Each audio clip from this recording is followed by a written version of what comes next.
GMS 선교사 열전. 말씀과 개혁주의 신학에 근거한 교회 설립을 통해 영혼 구원사에게 최선을 다하고 있는 2600여 명의 GMS 선교사. 미래 선교의 리더로 주님 주신 사명을 따라 세계 선교의 선두주자로 달려가고 있습니다. GMS 선교사 열전은 2024년 지금도 선교적 사명을 따라 도약하고 있는 자랑스러운 우리 GMS 선교사들의 드라마와 같은 삶과 사역을 찾아갑니다. 우리 GMS를 사랑하시고 대한민국을 사랑하여 복음을 전하는 선교사님들을 5대 양육제도로 믿음을 가지고 파송시켜 선교하게 하신 하나님을 찬양하며, 특별히 우리 GMS 안에 이렇게 선교사 열전이라는 프로그램이 있어 이것을 통해서 우리의 선교의 생생한 현장들, 과거, 현재, 미래를 참으로 보관하고 기록할 수 있게 하신 하나님께 영광을 돌려드립니다. 사랑하는 하나님 아버지, 오늘 이 시간에는 또 저 캐나다에서 귀한 원주민을 향하여 선교하고 복음을 전하는 주의 종을 축복해 주시옵소서. 이상열 선교사님에게 능력을 주셔서 오늘 한 시간 간증하고 또 말씀을 전할 때에 우리 모두가 은혜를 받고 이 귀한 수고가 헛되지 아니하여 큰 열매들을 앞으로 계속하여 맺어갈 수 있게 되도록 우리 하나님께서 역사하시고 인도하여 주시옵기를 원합니다. 귀한 종을 통해서 살아있는 생생한 간증이 뜨겁게 온 세상에 전파되게 하여 주시옵소서. 감사하고 예수님의 이름으로 기도합니다. 아멘. 아멘. 네, 오늘 세우신 강사는 이상열 선교사님이시고 충신 신대원 백회 원로회장, 2013년 GMS 선교사 파송 캐나다 원주민 사역을 계시면서 현재 GMS 캐나다 지부장, 또 GMS 미주 지역 총무, 사몬 미니스트리 대표로 섬기고 계십니다. 더 자세한 소식과 또 내용은 직접 강사를 통해 듣도록 하겠습니다. 박수로 맞이하도록 하겠습니다.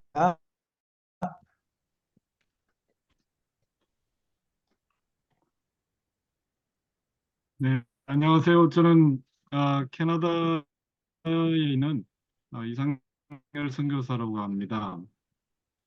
2013년에 저는 이제 그 캐나다에 파송을 되었고요. 저희 GMS를 통해서 파송이 되었습니다.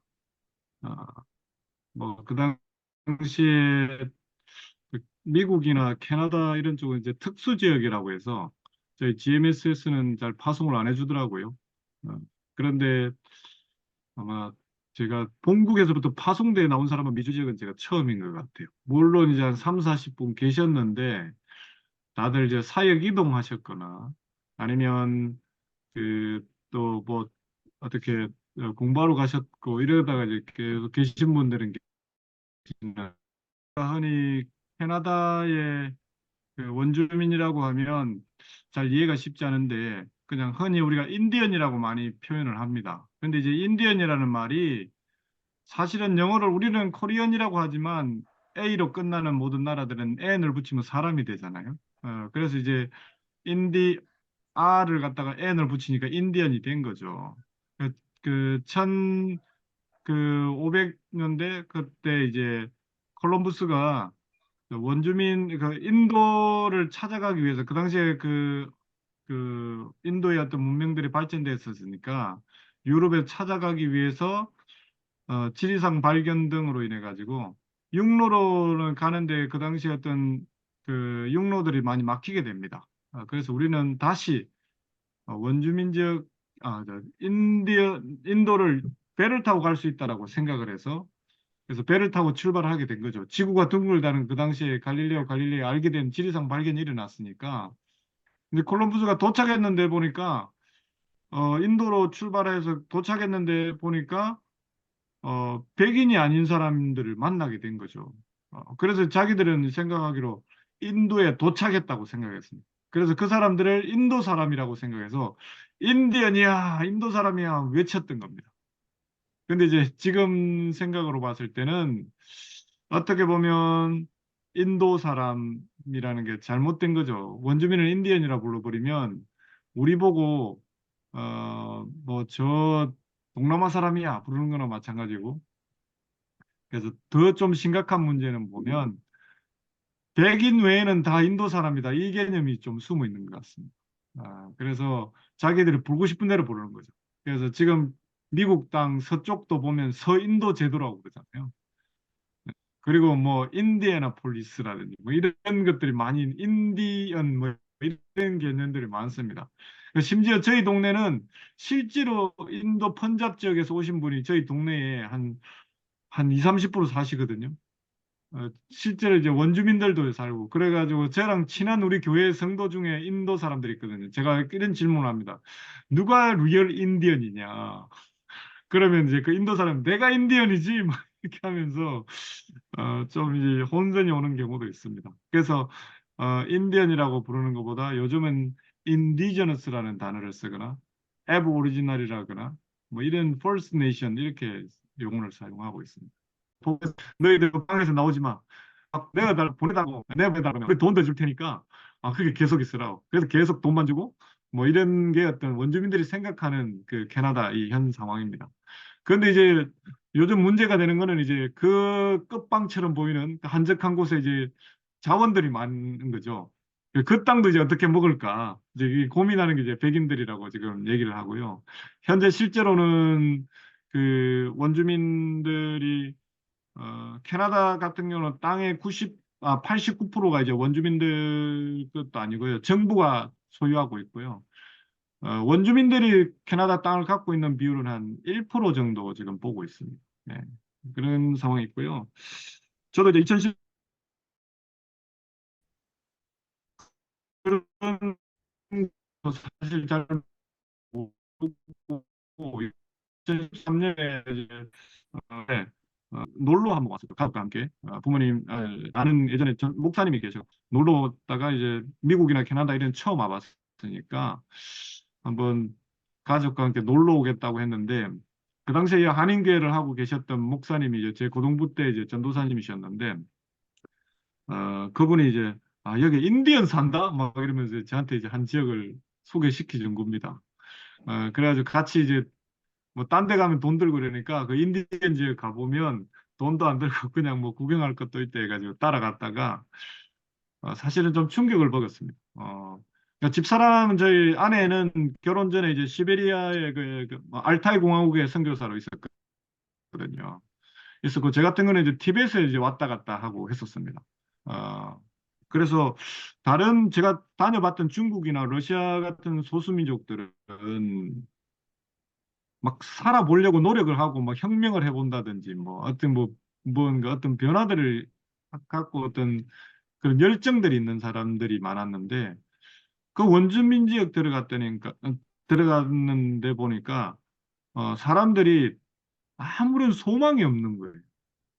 인구가 적은 것도 아니고 아무런 어떤 소망도 없고 이 사람들이 왜 이렇게 박물관 안에 옛날에 그 영화 중에 박물관이 살아있다는 그 박물관 안에 그 원주민 그 모양 그대로 있는 거예요. 사람은 살아있으나 어, 이 삶은 죽어 있는 것 같은 그런 느낌이 들더라고요. 저희가 충격을 받았습니다. 그 당시에 제가 이제 그때 이제 여행할 때 2013년에 이제 제가 한 서너 군데서 이제 오퍼를 받아 놓고 있었거든요. 그 뭐 어느 교회 담임 목사, 뭐 그다음 인도 쪽에 인도네시아 쪽에 어떤 한인교회 담임 목사, 뭐 중국의 쪽에 한인교회 담임 목사, 뭐 미국의 어떤 담임 목사, 뭐 이렇게 좀 서너 군데 오퍼를 받아 놓고 있어가지고 그거 이제 룰루랄라 하면서 이제 할렐루야 뭐 하나님 이렇게 쓰시는구나 주의 종을 막 이러면서 이제 뭐 인도네시아 같은 경우는 뭐 아이들 국제학교 보내준다 그러고 뭐 월급을 얼마 준다 그러고 집도 준다 그러고 뭐 중국 같은 데도 제가 당장 못 들어갑니다. 그러니까 한 3개월 정도는 뭐 왕복 비행기비 계속 줄 테니까 들어오라 그러고 뭐 전학교 보내주고 뭐 이랬는데 미국 같은 경우도 뭐 영주권 해주고 한 달에 뭐 몇천 불 주겠다 이렇게 얘기하고 이래가지고 어, 그러고 있는데 또 한국의 어떤 뭐 교회에 우리 교단은 아닌데 일단 선교 총 책임자로 오라고 그렇게 이제 되어 있었습니다. 근데 어 이뭐 그 캐나다 원주민 지역을 보고 여기는 정말 저는 목표도 아니고 대상도 아니었습니다. 예. 그런데 이제 와서 보고 이제 기도하고 이 여행 기간에 기도하고 우리는 이제 그중에 조건 좋은 대로 이제 가려고 이제 기도하고 이제 아내랑 할렐루야 하고 있었는데 어 아내랑 저랑 이제 그 원주민 지역을 보고 나서 이제 다른 모든 기도를 할 수 있는 상황이 안 되더라고요. 하나님 이곳에 보냈다라는 확신 속에 어, 저희가 한 네다섯 군데 그 당시에 이제 선택할 수 있는 것 중에 최고 힘든 게 그거였거든요. 네, 캐나다 원주민 지역이고 뭐 아무도 후원해 준다는 사람도 없고 아무도 뭐 캐나다 하면 오해만 사고 그 원주민 선교사님을 한 분 그 당시에 하는 선교사님을 뵀는데 나이가 70이 넘으신 여자 선교사님이셨거든요. 네, 그분이 저한테 그러더라고요. 뭐 우리 GMS는 아니지만 어, 자기 사역을 누구에게 바톤 터치를 해줘야 되는데 해줄 사람이 아무도 없다 그러는 거예요.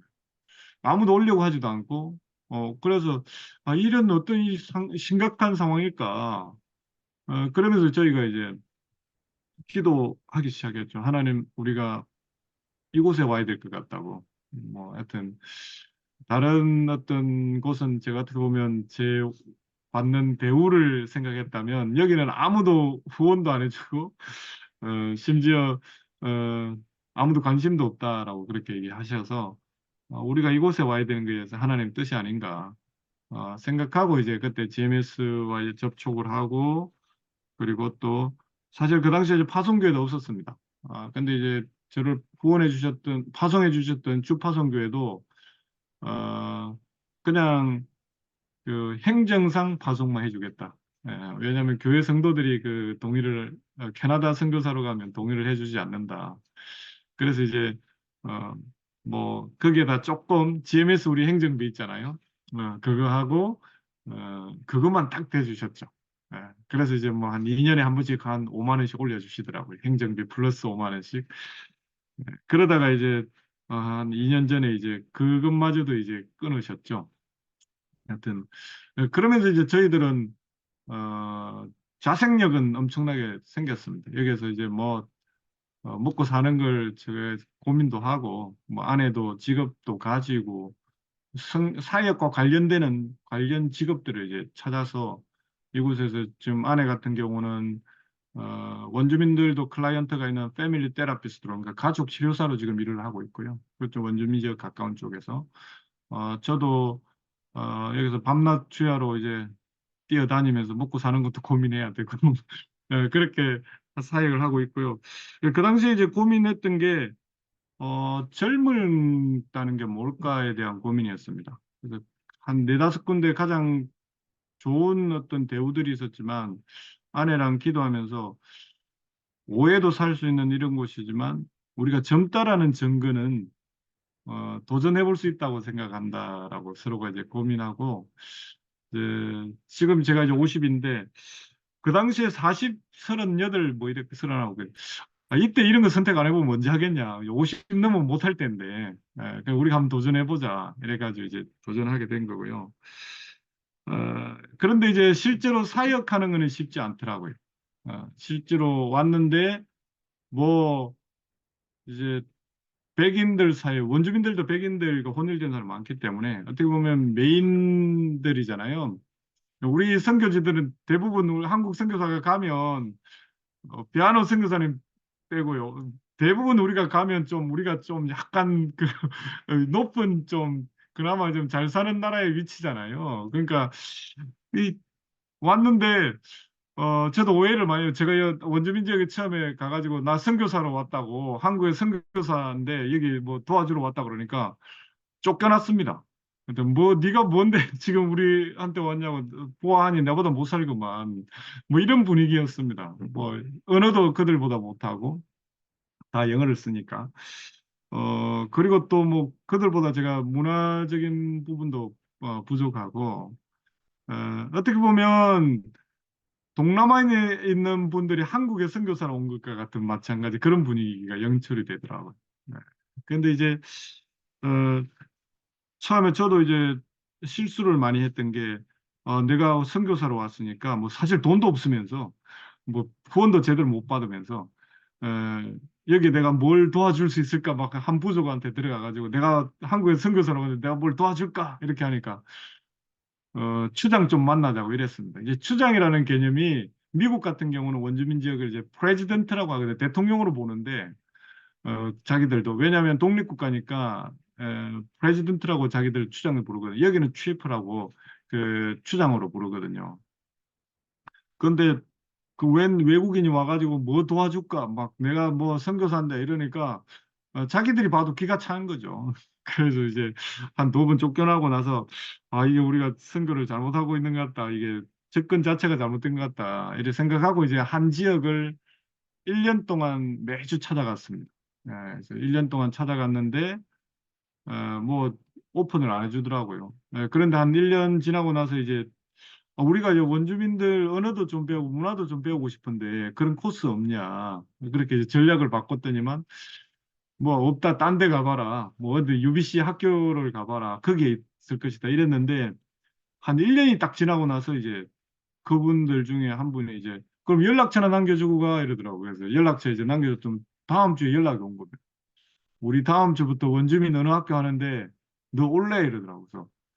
그래서 그 1년 동안 없던 게 갑작스럽게 일주일 만에 생기니까 놀래가지고 갔습니다. 그뭐 아내랑 가서 뜰레뜰레 가가지고 앉았는데 알고 봤더니만 8년 전에 그 어느 학교가 더 이상 원주민들도 이제 이 원주민 언어를 안 하거든요. 백인들 그 사용하는 영어밖에 안 하니까. 근데 이제 알고 봤더니 그 8년 전에 문을 닫은 학교였던 거죠. 근데 이제 외국인이 1년 동안 와가지고 계속 이제 뭐 언어 좀 가르쳐 달라, 문화 좀 가르쳐 달라 하니까 처음에는 이제 이 침략을 받았던 민족들이기 때문에 외부에서 누가가 오는 것은 되게 이 부담스러운 일이었습니다. 그런데 이제 1년 동안 계속 노크라니까 이분들이 그 추장 언니가 우리 선생님이셨는데 이 친구들이 좀 진심이 있는 것 같다. 이참에 우리 다시 오픈하자. 그래가지고 이제 그 부족에게 원주민 언어학교가 다시 8년 만에 다시 오픈하게 되었죠. 그래서 이제 원주민 언어학교가 시작이 되고 멀리 갔던 그 예전에 했던 사람을 전체를 불러오고 이래가지고 한 20여 명이 이제 원주민 학교 그 수업을 시작하게 되었습니다. 예, 그래서 이제 1년 정도 수업을 듣고 나도 뭐 언어의 진보는 별로 없었습니다. 왜냐하면 우리 선생님도 언어를 잃어버리고 40대에 가가지고 대학교에 가가지고 본인 언어를 배워왔기 때문에 잘 하지는 못하셨는데 선생님의 한 10분의 1밖에 저희는 못하니까 선생님도 언어를 유창을 못하는 판에 그래서 결국 이제 그래도 원주민 언어 학교가 이제 시작이 됐습니다. 그래서 한 1년 정도 시작이 됐을 때 저희가 이제 UBC라는 그 여기 BC주의 가장 큰 대학인데 그게 초대를 받았고 그래서 이 부족 그러니까 학교 외에 원주민 언어 학교를 하는 곳이 유일한 곳이 저희가 된 거죠.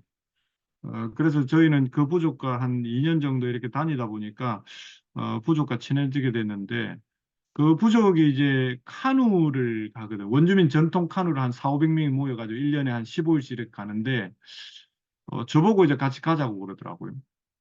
그래서 저도 이제 뭐 하는 건가 싶어가지고 이제 그 캠핑 장비 좀 챙겨가지고 챙겨오라 그래서 뜰 따라갔더니만 15일 동안 먹고 자고 이제 원주민 부족을 다니면서 이제 카누를 하고 다니는 겁니다. 한 400명이. 이 카누 크기는 한 뭐 10인승, 20인승, 25인승 이래 되는 것들이거든요. 그래서 이제, 그곳에서, 원주민들과 깊은 또 한 15일째 같이 먹고 자다 보니까 그런 깊은 관계가 되었는데, 그때 이제 어떤 선교의 접촉점들이 좀 생겼는데, 원주민들이 봤을 때는 자기들은 늘 익숙하던 생활이고, 저한테다가 인포메이션을 주길래 이거 들고 와라, 이렇게 들고 갔더니만, 적합한 도구들이 아니었습니다. 뭐 맨날 아침마다 일어나면 저는 물에 젖어갖고 완전 텐트 안에 물 다 젖어갖고 이제 나왔는데 애가 막 젖어 나오지, 막 밤에 잠도 제대로 못 자지, 뭐 모기 퇴치제 이런 것도 안 들고 갔죠. 뭐 또 야생에 또 자는 날이 있는데 뭐 제가 제대로 된 매트리스를 안 들고 가가지고 좀 심각한 상황이 있는 거예요. 그죠? 원주민들이 봤을 때 이 외국에서 온 친구가 되게 불쌍해 보이는 거예요. 제가. 그래가지고 이제 그 우리 카누 대장이 자기가 쓰던 뭐 자켓하고 이런 걸 다 주더라고요. 그래가지고 이제 야산에 하루 저녁 자는데 자기 매트리스를 저한테 주더라고요. 그래서 왜 그러냐면 도저히 못 보겠대. 네가 너무 불쌍해가지고.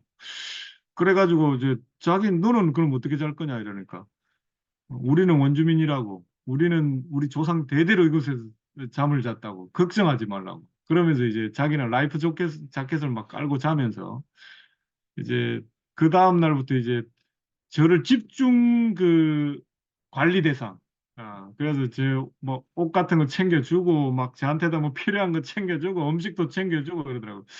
원주민들이 봤을 때 제가 되게 불쌍하게 보였던 거죠.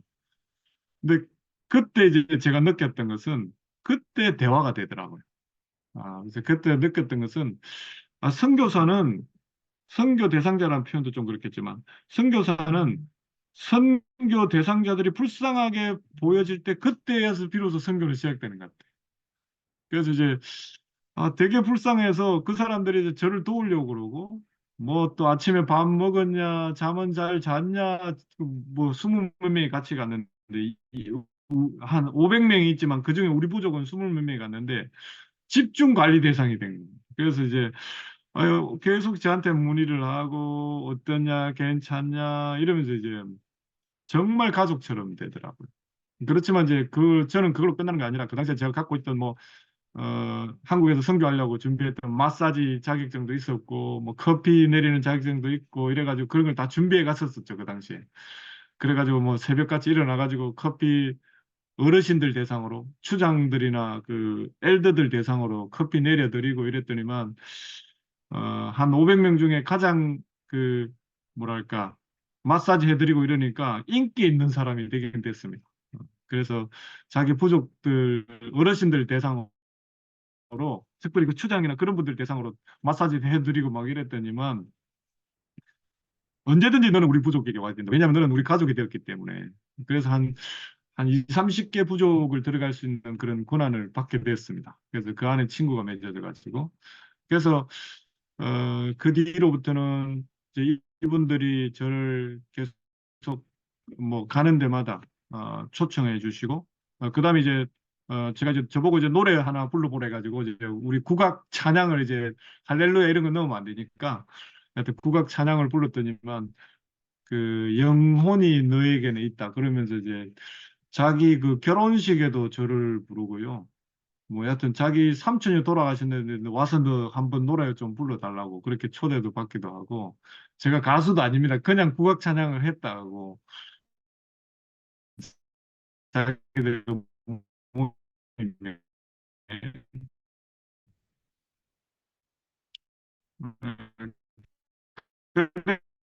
그래서 이제 그래서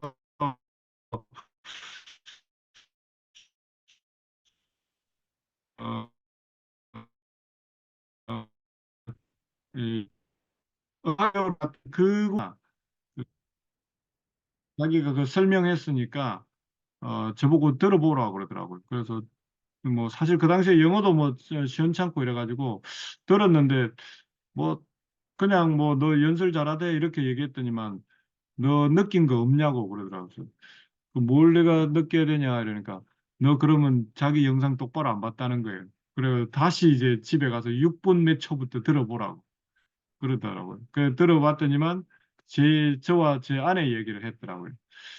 자기들은 외부로부터 침략을 많이 당했는데 외부인이 오는 것은 가장 두려운 일인데 그런데 한국에서 젊은 부부가 와서 계속 자기들에게 원어를 배우겠다, 문화를 배우겠다, 정말 히스토리를 듣고 싶다라는 그런 얘기를 해서 그때부터 자기들이 느꼈던 건 우리 문화도 우리 언어도 가르칠 수 있는 거구나. 백인들은 늘 우리를 무시해서 너희는 사단적이고 너희는 문제 있는 거라 했는데 딴 나라에서 온 사람이 듣고 싶고 배우고 싶다고 그러니까 그래서 자기들도 자부심이 생긴 거죠. 그래서 앞으로 우리는 외부와 관계를 할 때는 정말 우리가 나누는 그런 상황으로 가야 되겠다. 그래서 이제 그런 것이 이제 우리 원주민들에게 필요하다라고 이렇게 그 테드 톡이라는 데 가서 이제 설명을 했더라고요. 그래서 제가 이제 너무 그게 기뻤습니다. 우리가 그것의 어떤 동기가 되었다니 이러면서 그걸 갖다 제 페이스북에다 올려놨습니다. 그랬더니만 제 페이스북을 본 사람들이 선교사님 수고했습니다. 뭐 드디어 하나님이 여셨네요. 막 이런 한 4, 50명이 댓글을 달아버렸습니다. 근데 제가 원주민도 제 그 페이스북 친구인데요. 그 친구가 그 어, 자기 그 영상에는 자기 페이스북에는 댓글이 서너 개밖에 안 달렸는데 제가 링크한 그거에는 한 50개, 60개 달렸으니까 얘가 신기해가지고 뭐라 써 있느냐 묻더라고요. 그래서 제가 뭐 말은 해줄 수 없죠. 그 제가 신분이 탄로나니까. 그래가지고 이제 근데 그 친구가 구글 번역기로 싹 다 번역을 해갖고 야, 너 선교사지, 목사지 돼버린 거야. 그래가지고 아이 사역 다 막혔네 그래가지고 그러고 있는데 그게 이제 부족에게 다 소문이 나버렸습니다. 제가 영어 이름은 에번인데 에번 목사다 이래 된 거예요. 그래서 그 전까지만 해도 그 원주민들은 목사하면 이 나쁜 놈 뭐 거의 뭐 우리나라의 그 일본 앞잡이 이런 분위기로 늘 얘기했고 그 친했던 친구들도 다 그렇게 얘기했거든요. 저는 할 말은 없어도 내가 목사인데. 근데 이제 저희 카누를 몇 개월 그 전에 갔던 카누 대장이 저한테 찾아온 겁니다. 에번 너 목사냐고. 그러니까 나 목사 맞다고 목사였다고 한국에서 지금은 여기서는 목회는 안 하지만 한국에서 목사였다고 그러니까 interesting 이렇게 하더라고요. 정말 재밌구나.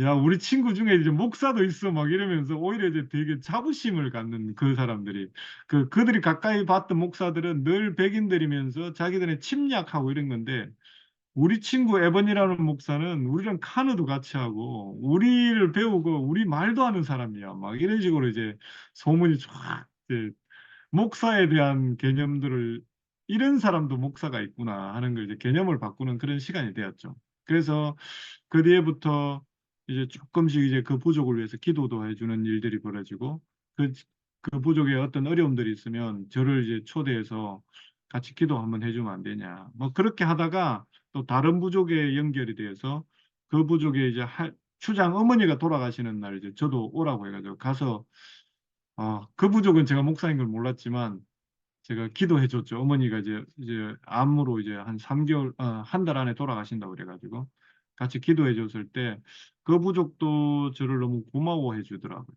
그래서 목사가 이런 존재도 있다라고 그런 어떤 개념들이 바뀌게 되었고 저를 불러서 이제 기도해 달라고 하는 그런 일들이 많이 일어났죠. 그런 이후에 이제 그 어느 학교에서 만났던 이제 좌안이라는 분이 계셨는데 그 친구는 원주민 그 기숙 학교는 아니지만 그 원주민 그 백인들이 기숙 학교를 하다 보니까 원주민이 개화가 덜 되고 인권적인 문제가 심각하니까 어떤 일을 했냐면 원주민 아이들을 갖다가 강제적으로 백인 집에 입양시키는 식스티 스쿱이라는 그런 제도를 만들었습니다. 그래서 야 너희들 아이 잘 못 키우잖아. 우리가 해줄게 이렇게 해가지고 백인 집에다가 강제로 입양을 엄청나게 시켰습니다. 심지어 유럽으로까지 아이를 입양을 보내버렸습니다.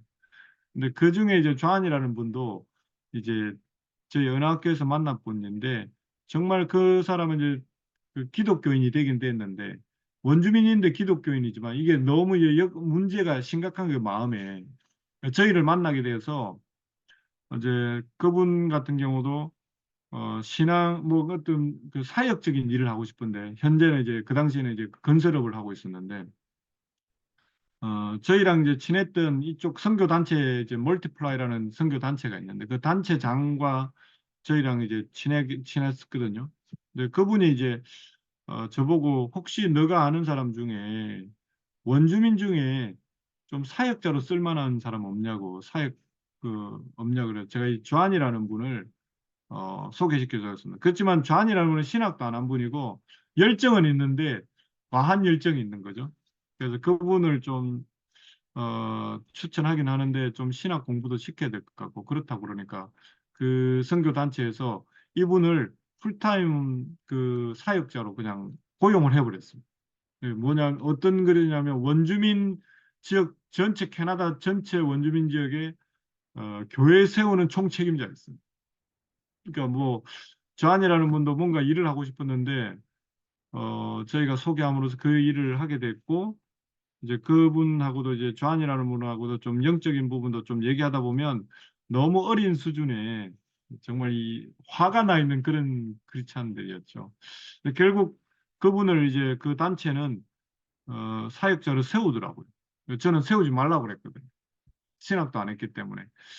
그런데 이제 그 선교 단체가 그런 얘기를 하더라고요. 이 사람이 계속 그 이 선교 단체에 와서 백슬라이딩을 할 거라고 했던 약간 침체로 빠질 거라고. 그렇지만 다른 사람보다 더 원주민이면서 원주민 선교에 대한 마음이 있기 때문에 이 사람이 2년이 걸리든 3년이 걸리든 계속 월급을 주면서 그 사람을 회복시킬 거라고 자기들이 그러더라고요. 그래서 결국 지금 한 4, 5년 지났거든요. 5, 6년 지났네요. 어, 그분은 정말 위대한 사역자가 되어 있습니다. 제가 이제 그 조한이라는 분들 요즘 배우고 있습니다. 야, 원주민들은 어떻게 해야 돼? 뭐 이러면 그 조한이라는 분이 신학도 원주민식의 어떤 신학을 다시 하셨고 지금은 그 C2C라는 그 큰 그 원주민 그 교회 그 세우는 단체 장이 되어서 많은 백인들과 또 원주민들과 뭐 저에게까지 영향을 주고 있고 요즘도 이제 그럼 이제 한인 선교사들이 해야 될 일이 뭘까에 대한 고민들을 많이 하게 되었습니다. 그래서 이제 그 원주민 선교 단체장이 저한테 그 미국 캐나다 선교 단체의 그 훈련장이 저한테 한번 찾아왔습니다. 너를 보니까 언어를 엄청 잘하는 것도 아니고 어떤 원주민 어떤 문화를 많이 아는 것도 아니고 그 웨스턴 문화를 잘 모르는데 너를 보니 원주민 지역에 오픈도어를 하는 거는 자기가 봤을 때 캐네디언 어느 선교사도 그걸 잘한다고 저보고. 너는 어디서 왔냐 그래서 난 GMS라는 한국 단체에서 왔다 그러니까 자기 단체에 들어오라고 말할 수는 없겠지만 혹시 자기랑 사역을 같이 하면 안 되겠냐고 캐나다 단체가 저한테 이제 단체장이 연락이 왔어요. 그래서 아니 당신들이 더 잘할 텐데 왜 나를 부르냐 이랬더니만 같이 이제 자기 단체에 들어오는 것보다 같이 사역을 하자고. 어, 자기들은 150년 정도의 어떤 기독교 노하우, 선교 노하우가 있다고. 유럽부터 생각하면 몇백 년이 되는데 전 세계에 오픈도어를 하고 훈련시키고 이런 걸 잘하는데 캐나다 세계에서 가장 한 군데 못하는 곳이 있는데 아무래도 안 되는 데가 있는데 이제 캐나다 자기 나라의 원주민이라는 거죠. 그래서 저보고 너가 오픈도어 할 때 문을 열 때 자기들 조금 데려만 같이 가자고 그러더라고. 그래서 너가 도와주면 그 일을 할 수 있을 것 같다고 저한테 그 얘기를 했습니다. 그래서 이제 그때 이후부터 한국 선교사의 역할이 캐나다에서는 뭘까라는 걸 연구하게 되고 그래서 제가 학교를 세울 수도 있고 교회를 세울 수도 있고 뭐 여러 가지 할 수 있겠죠. 물론 개인적으로는 뭐 사람들 지금 성경 공부시키는 원주민들 성경 공부시키고 나누고 그렇게 하고도 있지만 더 중요한 것은 선교지에 있어서 선교사가 중요한 이유는 뭘까라고 이제 캐나다에서 고민하게 되었고 그 캐나다 단체가 제발 우리를 도와줬으면 좋겠다. 브릿지 역할이 좀 필요하다. 아무리 한국 선교사나 다른 나라 선교사한테 자기들이 노크를 해봐도 다들 자기 사역을 하지 자기들과 협력하려고 하지 않는다. 그래서 이제 그러면 나는 그러면 브릿지 역할을 내가 할 수 있겠다라는 마음이 들어서 그 캐나다의 멀티플라이라는 그 선교 단체랑 제가 언제든지 오픈도어를 하면 그 단체를 갖고 이제 어느 정도 관계가 맺어지면 어, 그 사람들을 이제 초청해서 이제 백인 교회 선교사들을 성도들을 초청해서 함께 문을 여는 역할들을 하고 있습니다. 이제 물론 이제 캐나다 선교사들 같은 경우는 대부분 보니까 저희 교단뿐만 아니라 이제 제대로 후원들도 없고 더 심각한 문제는 이제 관심이 없는 게 문제 같아요. 캐나다 하면 잘 사는 나라고 기독교가 많은 나라라고 생각하는데 그러다 보니까 이제 뭐 제 개인적으로도 이제 주파성 교회도 이제 뭐 끊는 게 이제 쉬운 일이고 그리고 또 뭐 최근에 코로나를 지나니까 교회 재정이 힘들어진다고 그러니까 저희가 젊은 선교사들과 잘 사는 나라부터 이제 후원을 끊기로 했다고 그래가지고 이제 캐나다를 끊었다고 그래서 연락 받은 데가 많고요. 지금은 이제 교회도 한 뭐 5만 원, 10만 원 하는 교회도 이제 별로 없긴 합니다. 예, 그래서 그럼에도 불구하고 하나님이 이곳에 이제 우리를 선교사로 부르셨고, 어떻게 보면 캐나다야말로 한국 교회가 한국의 은혜 받은 나라거든요. 우리나라에 처음으로 들어왔던 선교사, 뭐 언더우드 선교사님 이런 분들은 다 전문인 사역자들이었잖아요. 그 처음으로 풀타임 사역자로 이제 미니스트리로 들어왔 목회자로 들어왔던 분이 이제 맥켄지라는 선교사님인데, 그분 같은 경우도 우리 옛날에 뭐 봤던 그 캐나다 가장 동쪽에서 태어나신 분입니다. 뉴펀들랜드라는 그런 곳에서 태어나셨는데 원주민 선교를 한 30개월 하시다가 원주민 선교에 실패하셨거든요. 왜냐하면 백인이니까 안 되니까. 그러다 실패하다가 돌아오는 길에 그 미션 저널에 보니까 조선 선교사 구함 이래가지고 그거 보고 이제 조선 선교사로 오는 최초로 왔던 소래교회 담임 목사 하셨던 분이죠. 그분이 이제 뭐 조선인보다 조선을 더 사랑했던 그런 분이지 않습니까? 그분이 아마 100년, 120년 뒤에 어떤 원주민 선교를 저희 같은 사람을 본 것 같아요. 한국을 보고만 시키면 그들이 또 돌아올 거라는 생각이 들고, 그 다음에 또 실제로 이제 그 캐나다는 그 우리가 흔히 말하는 그 이누이시라는 사람, 그 에스키모라는 사람들이 있잖아요. 그 에스키모라는 것들도 사실은 그 용어도 날고기 먹는 인간들 이런 말이거든요. 우리로 지금 조센징들 막 이런 표현들인데, 어, 그, 이 이누이시라는 그 지역이 캐나다로 정식적으로 들어오게 된 거는 1900년대거든요. 그 전만 해도 좀 버려진 땅이고, 뭐, 아무런 혜택이 없던 곳인데, 그 사람들도, 원주민 그 기숙학교에 있었던 사람들입니다. 많이 있었는데, 그분들이, 어, 그 백인들한테 요구했던 게 우리 자녀들도 백인 교육 좀 시켜달라고. 백인처럼 너희들 하는 것처럼 기숙학교에 있지 말고. 그래서 이제 그 중에 일부가 이제 그 만약에 너희가 어떤 국가를 위해서 어떤 일을 하면 그런 혜택을 주겠다고 해서 이제 한 게 된 게 이제 이누이트의 첫 번 그 군인이 있습니다. 캐나다 군인으로 바뀌는데 그 일을 하게 되는데 위탈툭이라는 분이 있어요. 그분이 캐나다의 첫 번째 이누이트로 쓰는 첫 번째 군인이에요. 그분이 이제 첫 전쟁을 참전하는데 그 6.25 전쟁. 그래서 캐나다의 첫 번째, 우리가 흔히 말하는 에스키모의 첫 번째 군인은 6.25 전쟁에 참전하시는 분이고, 그리고 캐나다가 그 당시에 28,000명 정도가 이제 그 6.25 전쟁에 참전하잖아요. 근데 그 참전하는 28,000명 중에 한 500명이 원주민들입니다. 그래서 원주민들 저도 그 카누를 갔다 왔을 그 대장의 와이프가 저한테 이제 그 어디 놀러 갔다 오다가 저한테 그러더라고요. 야, 우리 할아버지도 한국 갔다 왔어. 이러더라고요. 아, 너희 할아버지가 왜 한국 갔다 왔어? 이러 물어보니까 놀러 갔다 왔냐? 이러니까 그게 아니라 너희 나라 옛날에 전쟁이 있었다며? 이제 어떤 뭐 있었지. 그러니까 6.25 전쟁 있었다 그러니까 그래 뭐 우리 할아버지가 거기 갔다 왔다고 한국 전쟁에 갔다 왔 참전 용사라고 그러더라고. 그러냐고. 그러면 할아버지가 왜 갔냐 이러니까 좋은 교육과 어떤 혜택 받으려고 가는데 원래 그 약속했던 게 자녀들 교육을 백인처럼 잘 시켜주는 거였다던데. 그러니까 그렇게 좀 교육을 받게 되었냐 물어보니까 그 원주민 그 손녀가 하는 얘기가, 야, 그렇게 좋은 대우를 해줬으면 지금 자기들이 이렇게 되어 있겠냐고. 정말 다 없애버렸다고. 그런 얘기를 제대로 안 줬다고 그러더라고. 제가 그 나바오도 이제 원주민들이 많거든요. 미국이나 캐나다는 원주민이 다 연결돼 있는데 나바오에 한번 우리 GMS가 한번 그걸 했던 적이 있습니다. 그 참전 용사들 위로 격려하는 걸 한번 하기로 했거든요. 그래서 제가 거기에 이제 캐나다에 사니까 참석을 했습니다. 그곳에. 그래서 가봤더니만 듣기로는 한 7분 정도 그 원주민 참전 용사 살아 계시다고 그러더라고요. 그 갔는데 당일날 도착했는데 뭐 관객들은 한 200분, 한 300분 오셨고 당일날 단상에 이제 올라오시면 이제 35분 정도 된 거예요. 30 몇 분이 넘은 거예요. 그래가지고 이제 조사가 잘못된 거죠.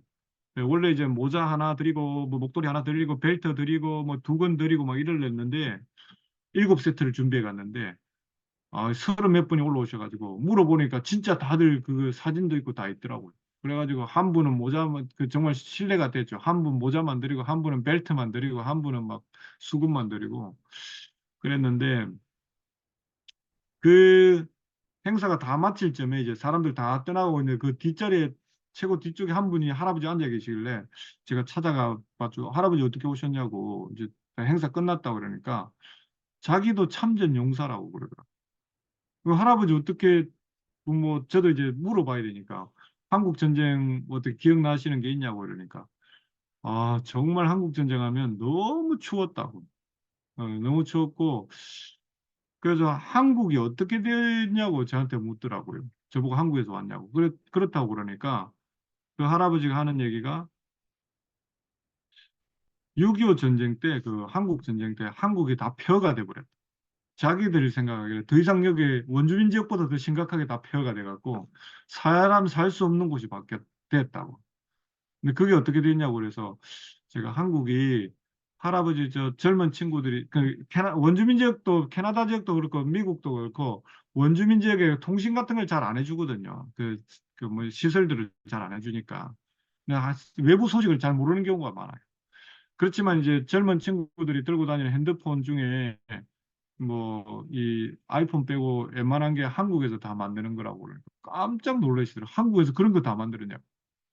할아버지 그 댁에 가시면 그 냉장고나 이런 것들 중에 LG나 삼성 돼 있는 거 그거 다 한국 거라고. 그러니까 자기 봤다고 그런 거. 자기 뭐 딸 집에도 그 LG인가 뭐 삼성이 있다고. 그리고 그게 한국서 만든 거냐고 막 놀라면서 또 할아버지 다니는 자동차 중에 저 현대라는 거, 기아라는 거 다 한국 차라고 이랬더니만 할아버지가 너무 놀라시더라고요. 그래서 그러면서 할아버지 하는 얘기가 야, 그렇게 다 부서진 나라에서 어떻게 그런 걸 만들어낼 수가 있냐고. 그러시면서 할아버지가 저한테 그런 얘기를 하더라고요. 한국 언제 돌아가냐고. 곧 뭐 돌아갈 일이 있습니다. 이랬더니만 한국 가면 한국 사람들한테 꼭 안부 좀 전해달라. 정말 자기가 이 나라를 지킨 게 자기가 목숨 바쳐 지킨 게 너무 감격스럽고 자랑스럽다고. 이 이야기를 들으니까. 그러시면서 막 할아버지가 오히려 이제 눈물을 흘리시면서 할아버지 그래도 아쉬운 게 없냐고 이랬더니만 자기 동네에서 3명이 참전을 했는데 2명은 아직도 유해도 못 찾고 있다고. 돌아오지도 못하고 있다고. 그러면서 그런 걸 위해서 좀 자기가 기도해 달라고 그런 얘기를 하더라고요. 그래서 이제 우리는 한국 선교사들은 한국은 어떻게 보면 원주민들한테 갚아야 될 실질적인 은혜들 그런 게 있는 것 같아요. 네, 그래서 저는 그걸 위해서 지금도 하고 있고요. 이 영상을 하나 마지막으로 보내드리고 싶은데 이게 지금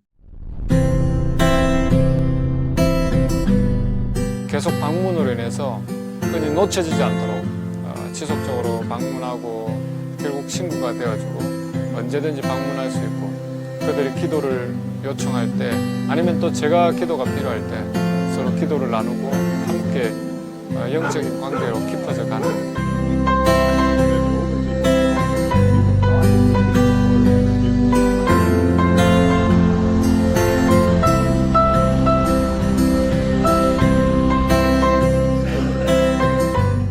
지금 참석하고 있는 엘더 모임은 약 1년 정도 참석했는데요. 여러 부족들이 모여있는 특이한 모임이긴 합니다. 엘더들이라고 하면 그 부족들에게 있어서 좀 지혜로운 사람 그리고 어느 정도 연장자이면서 부족에 영향력 있는 사람들인데 스프레이지밸리 내부에 있는 여러 부족들이 있는데 그 부족으로 들어갈 수 있는 좋은 관문과 같은 그런 모임이라고 할 수 있습니다.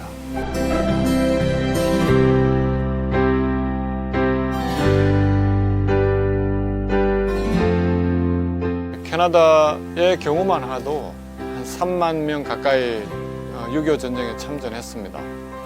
그 중에 한 400~500명이 원주민이라고 지금 파악되고 있습니다. 수많은 원주민들이 한국전에 참전했죠. 그런데 그들의 수고와 피 흘림에 대해서 잘 모릅니다.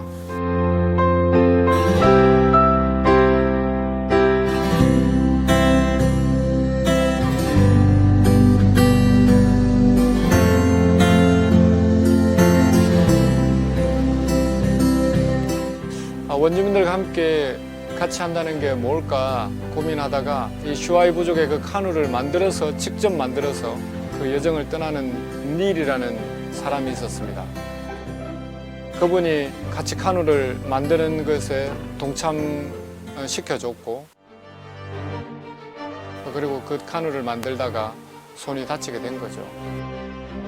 캐나다 선교라는 것이 사실은 많이 알려져 있지도 않고 캐나다 하면 잘 사는 나라라고 생각하고 선교하면 정말 편하게 하겠구나 오해를 많이 받게 됩니다.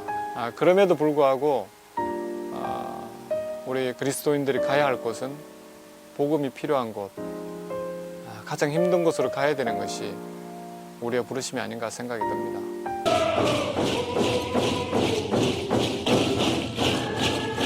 카누 패밀리라고 표현하는데 그 패밀리라는 것은 자기 가족이라는 거죠. 가족 외에는 또는 부족 외에는 들어오기 쉽지 않은 그런 곳에 우리를 받아줬다는 것에 참 감사하고 이것으로 인해서 우리가 가족과 같이 되어가는 것, 우리가 또 그들과 함께 하는 것, 그것이 곧 이제야 서서히 예수 그리스도를 조금이나마 드러낼 수 있는 그런 장이 열렸다고 저는 감히 생각합니다. 캐나다 원주민 선교야말로 우리 한국 선교사들이 캐나다에 대한 은혜를 갚는 일이고 특별히 6.25 전쟁 때 수없이 많이 피 흘렸던 캐나다 원주민 전사들을 위해서라도 우리가 그들 가운데 은혜를 보답하는 것, 그리고 또 캐나다 수많은 선교사들이 우리나라 초창기 기독교가 들어올 때 희생했던 흘린 피에 대해서 우리가 돌려주는 것, 이걸 위해서 기도해 주십시오.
And so the church helped the government remove the First Nations people from the land.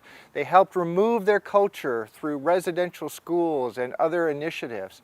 And as a result, today, the First Nations people are a people who have experienced great pain, great suffering, and as a result have deep pain and deep hurt towards the local church.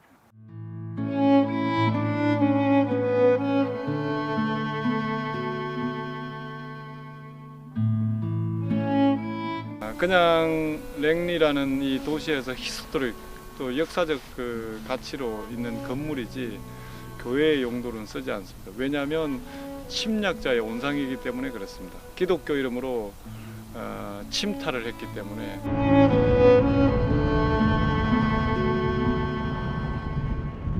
원주민들에게 있어서는 기독교라는 것은 예수라는 것은 침략자의 신이고 하나님이라는 것은 침략자의 아버지이기 때문에 이 기독교에 대해서 또 백인에 대해서 큰 반감을 가지고 있습니다.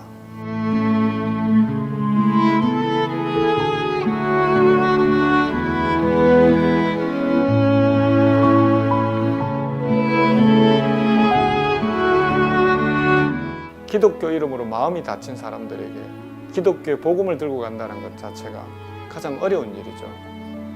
그렇지만 허탕을 치더라도 또 가는 것이고 또 가는 것이고 그들을 만날 때까지 가는 것이죠. 그들은 부르지 않지만 찾아가서 인사하고 신방하고 마음을 나눌 때 그때 서서히 마음이 열리는 것 같습니다.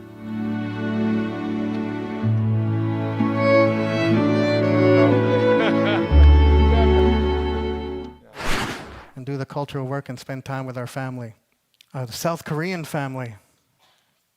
They had just moved from South Korea to Canada, and they were in Langley, Fort Langley, and they wanted to know the true history about the Aboriginal peoples of Canada.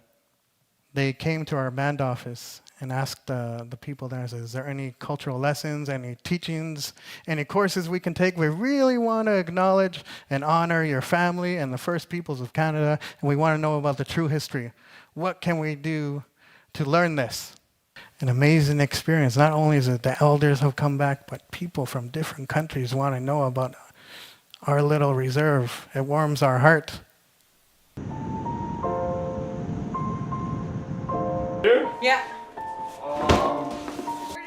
관계가 없는 사람은 일단 외부인이기 때문에 침략을 당했던 과거 아픔 때문에 외부인이 들어온 걸 싫어합니다. 그러나 한번 관계가 되기 시작하면 가족으로 받아들입니다. For the church, then Eben and Jay's role is not just building relationship, building partnership with First Nations leaders and First Nations communities, do something that it could not do on its own, which is to begin building partnership and relationship with our First Nations community to help us with this job, because we as a church could not do this alone. If I do say so in my humble opinion.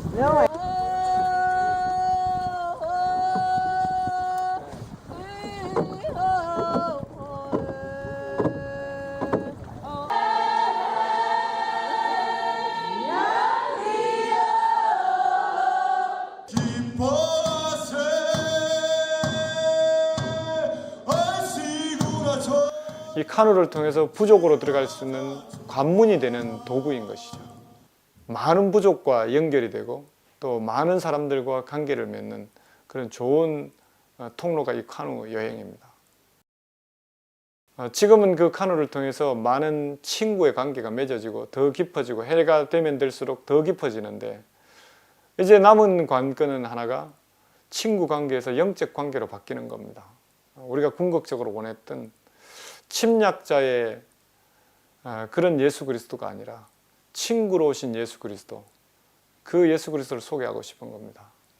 하나님 내 삶에 역사하시네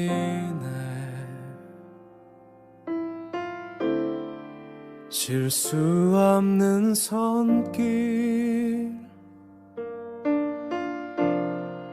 날 어루만지네